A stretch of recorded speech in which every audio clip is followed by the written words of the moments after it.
This is Fighter Town, USA, the Naval Air Training Station for Pacific Fleet fighters at Miramar, California. And for the past 15 to 20 years, the home of Phantoms, Skyhawks, and Crusaders. In this mixed population, some of which are still in the front line in the fleet defense, you can't find one aircraft that was not designed in the 50s, rolled off the production line in the late 50s and 60s, yet serves a practical purpose here in the 70s. There's something to be said for this kind of longevity, about American know-how, and about men trained to fly in combat.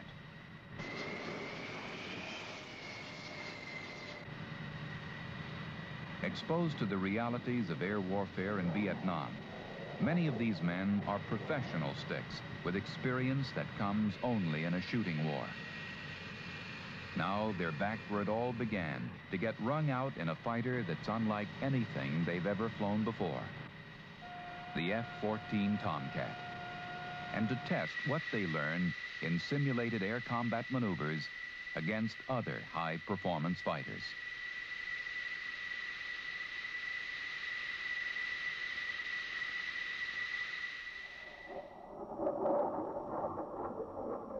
Responding directly to combat lessons learned in Southeast Asia, the F-14 was designed to counter the growing threat of improved enemy aircraft and missiles launched from sea and air. It combines long-range fleet defense with the close-in maneuverability of dogfighting, without compromising basic mission performance. The average pilot weaned on F-4s and F-5s is not easily convinced, however, that the F-14 can really do all that the tactics syllabus says.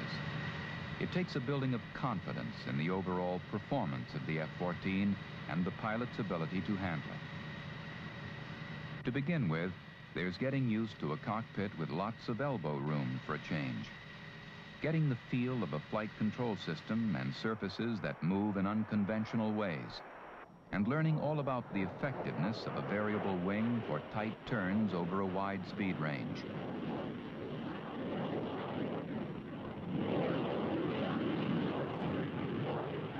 Added to this is the AUG-9 weapon control system, with long-range radar for early target detection, acquisition, and tracking beyond 100 miles, allowing the F-14 pilot to get the jump on the other guy, or to avoid engagement. The choice is his. A multiple weapon system includes 6 Phoenix missiles, which can be launched simultaneously at targets more than 50 miles away.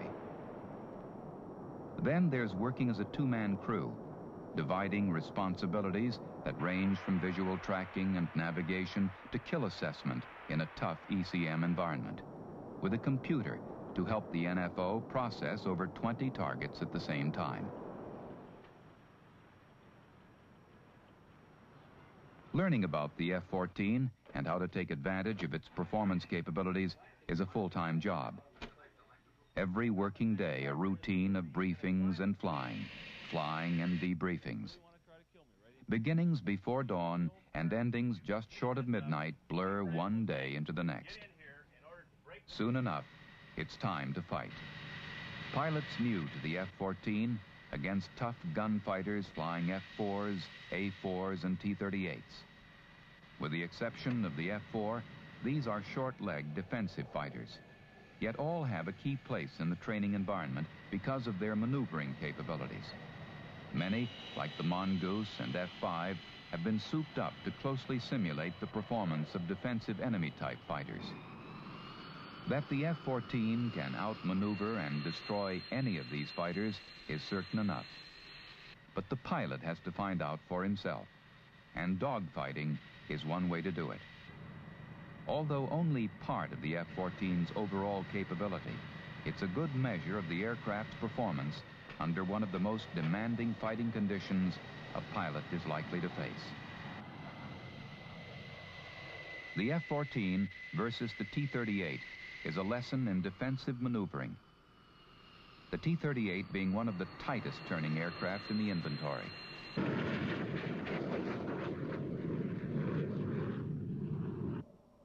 The test is a critical one. The F-14 in the most vulnerable position of all. His adversary directly behind him in shooting position. Once the T-38 starts to make the attack on you, the first thing you have to do is negate it. And the best way to do that is to break into him. You've got G available, so start your break. Okay, now we want to go from this defensive position into a neutral and an offensive position. The way we can do this with the F-14 is we can pick its nose up. So we're sitting there. As we start to have the overshoot and going in here, we'll flop the wings level and we'll take the airplane up into the vertical. The NFO instructor, who is riding in the back seat of the F-14 during this simulated air battle, is a busy guy. He conducts some of the briefings, sets up the rules of engagement, and later he'll help in the debriefing. Knowing the F-14 and the T-38 like the back of his hand, he'll recognize immediately when the trainee should make his move, when he should get out of the way. And if he hesitates for even a second, he'll know that too. At that point, I'll be calling for you to level your wings to get them level prior to pulling the aircraft up into vertical. You want to make sure you get in pure vertical. If necessary, look inside. At that point, I will be having my eyes on the T-38 during the whole maneuver, so you don't need to worry too much about keeping sight of them. Is there any chance the T-38 can out-zoom me up there and get me back? No way. As long as you get your burners lit in here and get your nose into the vertical, the T-38 just can't climb up with you. The more he tries to come up with you, the more he's going to load that wing up. And as you can see, that wing is much less than yours, so he's going to lose a lot more energy. Therefore, he isn't going to be able to sustain up into the zone. Okay, is there any way he can really counter that, or is he just going to end up in the same place every time? No. The less that he counters, or the more dynamic that he counters, not coming up with you, the faster you're going to go after his wing line, the faster you're going to be able to place your nose behind him, and the faster you're going to be able to employ your weapon system. You have gone from the complete defensive to an offensive position, and that's what we're trying to look for.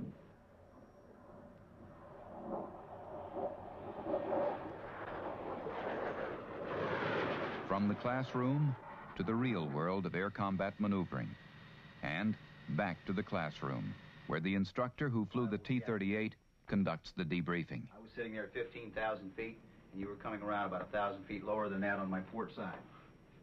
As you came around, as most times when you pass a bogey like this, with an airplane that's superior turning capability that you've got compared to the T-38, will always cut across your tail, trying to keep you in sight, making you turn the long way, this way. And then you started your nose pitch up and went a long way around. Yeah, what happened there is when you went across my tail, I lost sight of you. Denny had sight of you, and I spent quite a bit of time, and I think I arced probably up there when I was trying to that's just about what it looked like, because as you came by down low, with your nose back down, re-accelerating, you had a typically good early turn opportunity that the F-14 has. If you had the opportunity to pick me up immediately out of that turn, you're going to gain a lot of angles. I was spending maybe too much time looking for you and not enough time driving the airplane. That's a possibility. You can definitely see the responsibility changes here as you pass. Communicate in the cockpit and let Denny pick up the padlock for you as you come back over the top until you can get your head spun around and get back inside of that bogey as he comes down low. I really found out because F-14's turn capability, we stayed pretty close, and it's not that much problem. I thought it'd be a big problem, but it wasn't. Encouraged by their success against the nimble T-38, F-14 flight crews are no less attentive in preparing for their next battle against the A-4, another good-turning, low-wing loaded fighter. In this engagement, the tactics instructor will also double as pilot for the A-4. Again, the F-14 is on the defensive, the A-4 rolling from a high perch into a good gun position. Once I start to make my attack, you're going to have to counter that. And the way you do that is you start your nose up. Get yourself going right up into the vertical, making sure you get your afterburners lit, and start going up. Lyle's going to coach you into where I am. Once you're up in here, start to do your displacement roll towards my 6 o'clock.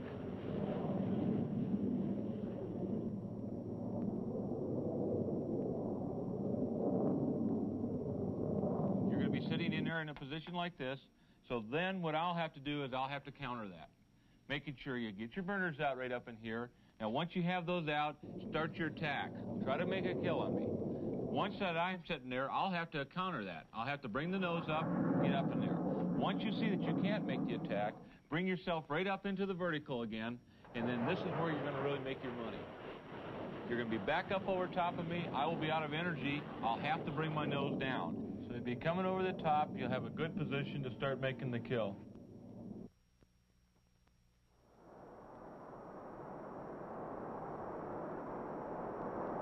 After the engagement, both crews return to the base for debriefing. At this stage, debriefing is often a matter of reminding F-14 pilots of the extended capabilities of their aircraft, to instill more confidence that you can push it beyond the limits of other fighters, and that it will respond. First thing I saw is as we started the maneuver, I came up over the top of you like this. Really was impressed with the way that you brought your nose up. It really surprised me. I didn't think you could get that kind of pitch right out of the airplane. Oh boy, you really bet. Surprised me right there. You bet. You can get yourself right up over the top of that guy. Once you're up in here, now you're in a position where I'm starting downhill, you can start to attack. And then I started to come back on up in there. You saw that? You came off in a nice little lag position like that. I kind of felt you may have had a little coaching from the back seat or something there. Yeah, I could feel it coming off. I saw you in a position where I said, well, I could almost maybe try to reverse, but no, I could see you started back on up, and then it's just straight stand by to look in my mirrors. I had you picked up, you came right back down into the gun kill, and that's the name of the game. I felt like the trouble, if I had troubles, was early in the hop where I was getting a little bit greedy, putting the nose on you when I was still defensive. You end up getting here where you get your burners lit, and I think everybody gets so darn awed with the way this thing will start soaring that they don't get them out by the time they're starting to come back down, and it causes you to start to do your overshoot. Something about the way you saw it, Hope? Our only real problem, I thought, Keith, was after we came out to the outside, Muller started his nose up, and we got on our back up here on top, still in Zone 5. I thought had you gotten the power off a little bit sooner, we wouldn't have picked up so many knots coming back downhill. Well, this goes back to just what Mahler said in the brief. I didn't come out of Zone 5, come over the top. Consequently, I got fast because I'm not realizing how fast this airplane accelerates. That's exactly what we were talking about. You handle everything right up through here. You're getting up on top, just like we're looking for. Back over the top of there. But right in here, you just got to believe it. You got to come. 2 down and 1 to go. Opposition for the F-14 today is the F-4 Phantom. Both are high thrust-to-weight fighters. Both have a 2-man crew. Unlike the F-14, however, the Phantom has to fight at high speed to be effective, and thus is vulnerable to the tight-turning Tomcat. Both will use radar to find one another, then engage, starting from neutral, head-on. The F-14 is the aggressor. Now we sit there and start up into the vertical. Now he's going to make damn sure he's going to come up here with you. If he just sits there, rolls his wings down, and starts running on you or anything like that, straight lateral little turn, go on down and chase him. You'll have the energy to go after him, you'll be ready to go. If he picks his nose up, start smiling. You've got a good day ahead of you. How much of its maneuvering potential the pilot extracts from his F-14 will determine his success in this engagement. The trick is to keep his head out of the cockpit, to reduce his reaction time, to fly the airplane instead of watching over it, to spend less time with the machine, more time with the fight outside. You can be sure the instructor pilot in the F-4 knows what his adversary can do and how he's likely to do it. His job is to stay alive. Having heard it in the classroom, of course, is a lot different from being there.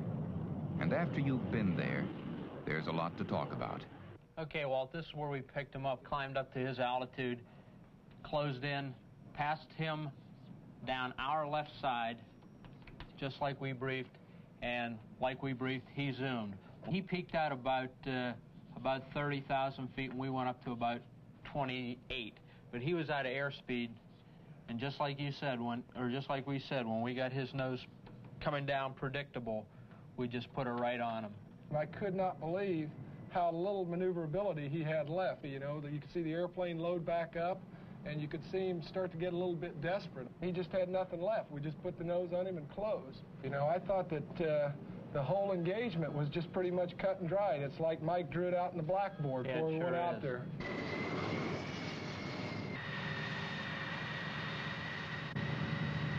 Pilots and Navy flight officers continue to cycle through Fighter Town to get their hands on the F-14 and to put it to the test against the more familiar Mongoose, F-5E, and F-4.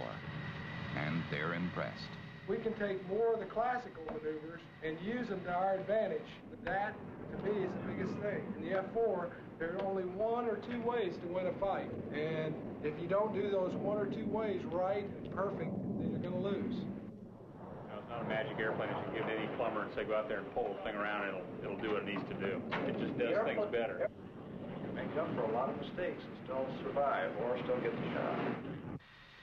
I've been in several fights, 1-on-2, where the pilot is called sparrow shots, and I've never looked in the cockpit. Never looked in the cockpit. I've just hit VSL, and he's got a lock, and he's called a shot because he's got all the information he needs on a heads-up display. This ability is unbelievably important, and I think in this airplane, you can see people stay alive. The F-14 just makes it easier, makes it possible to have more good fighter pilots just because the airplane performs so well. It's really amazing that we can just go out there and just take that airplane and say, we're going to do this to you, and go out and do it to it.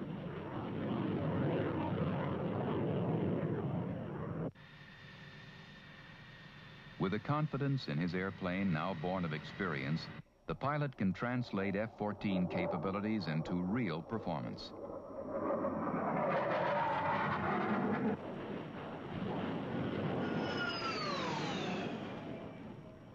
High thrust to weight and effective wing loading means the ability to stand the F-14 on its tail and, in one move, get into a 6 o'clock position.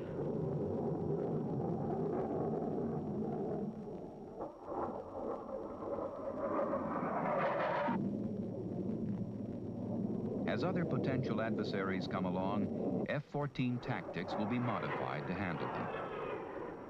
The aircraft's performance flexibility and wide variety of weapons can be adapted to meet any foreseeable threat, to take the fight to the enemy, and to win.